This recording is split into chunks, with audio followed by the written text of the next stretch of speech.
जोहार दोस्तों, मैं हूं सूरज मुंडारी और आप लोग देख रहे हैं मेरा यूट्यूब चैनल मुंडारी इतुन सड़गी।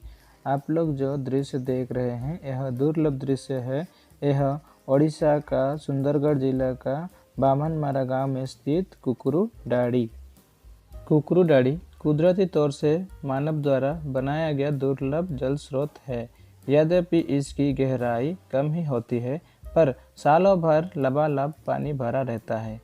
आपको यह जानकर हैरान होगी कि इसे सुधारने की नीयत से कुकुरु को हटाकर गहराई कर पाटा जाए तो जल स्तर नीचे चला जाता है।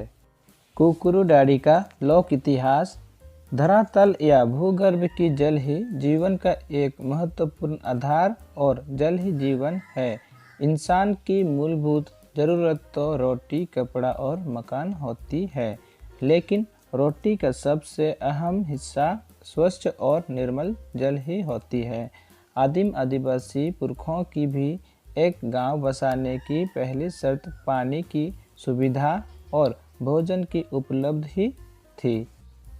इतिहास गवाह है, भारत के तमाम महानगर किसी बड़ी नदी के तट पर ही बसाई गई थी।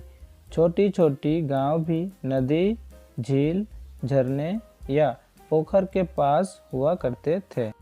छोटानागपुर की नदियों का जल तो शुरुआती बरसात में पीने लायक नहीं होते थे। गर्मी के दिनों में कुछ नदियां सूख भी जाती है। झील और झरनों की भी यही कहानी थी। फिर एक ही झरने के पास सभी का गांव हो, आवास हो और भरपूर भोजन भी मिले, यह भी संभव नहीं है। सिर्फ आदिवासियों के इलाकों में और सबसे अधिक छोटानागपुर में कुकुरु डाड़ी का होना इस बात का प्रमाण है कि कुकुरु डाड़ी के आविष्कारक मुंडा और संथाल जनजाति ही थे। कुकुरु डाड़ी किसे कहते हैं?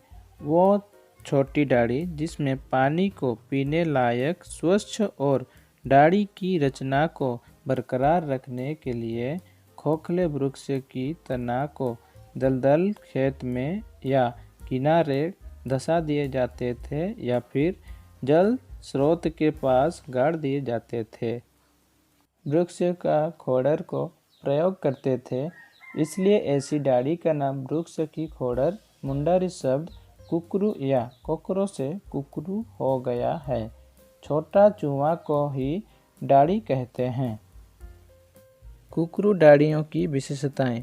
पानी पीने योग्य और मीठा होती है।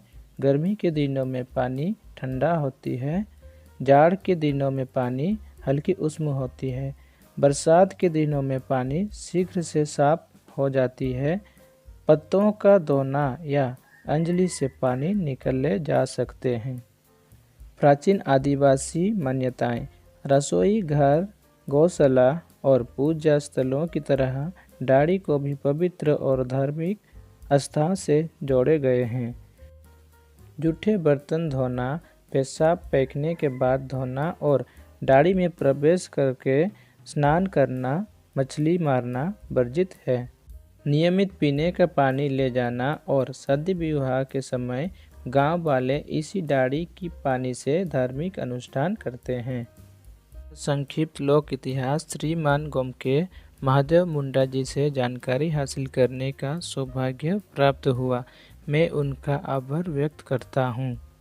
यदि आपको इस वीडियो अच्छा लगा तो लाइक, शेयर और कमेंट करना ना भूलें। धन्यवाद। जोहार।